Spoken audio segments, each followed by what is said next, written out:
Imagine it's your best friend's wedding tomorrow and you are given an invitation card which basically says that you have to be there at 9 p.m. sharp. Now tomorrow you come back home from work and realize that the invitation card actually said 7 p.m. It's 6 p.m. already, you got only 1 hour left before the wedding starts. Now you go to the closet just to find out that your clothes aren't ready, you have to iron them. Now you start ironing them and the light goes out. Somehow you iron your clothes and get into the car just to realize that the car isn't starting. The perfect car which was working half an hour ago, it's just gone bad all of a sudden. You go to the wedding somehow through buses, half an hour late, tired up, worn out, and with no proper dressing, and you realize that you didn't bring any wedding gift. The situation I just described is the perfect example of Murphy's Law, which basically states that if anything can go wrong, it will surely go wrong. This is one of the 5 laws that we're going to discuss in this video, which we basically use every day, but we don't know about it. Here's another law which is basically the same as Murphy's Law. It's called Sode's Law. If anything can go bad, it will go bad, and at the worst possible time. At number 2, we have law of diminishing returns, which basically says that at a certain point, more effort will yield less result.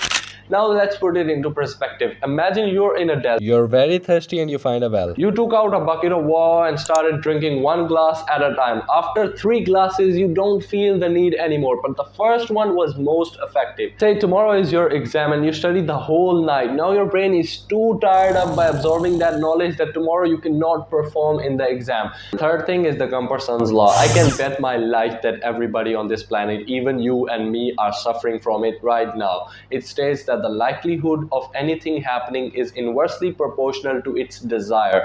It means that basically if you want something to happen, it will not happen at all. As kids, we've always looked away from the loading screen to make it load faster. The fourth thing is actually the most useful thing in this world. It's called the Pareto's principle, or the 80-20 rule, which basically states that 20% of the efforts result in 80% of success. 20% of the syllabus that you cover in school results in 80% of use. Last but not the least, this is called the 90-90 rule. It's basically the younger brother of Pareto's principle, but in a different sense. So 90% of the tasks performed take 10% of the time, and 10% of the tasks performed take 90% of the time. Take the first scene of this video. It took me 90% of the time to film the first scene of the video, but actually less than 10% of the time to film the whole video.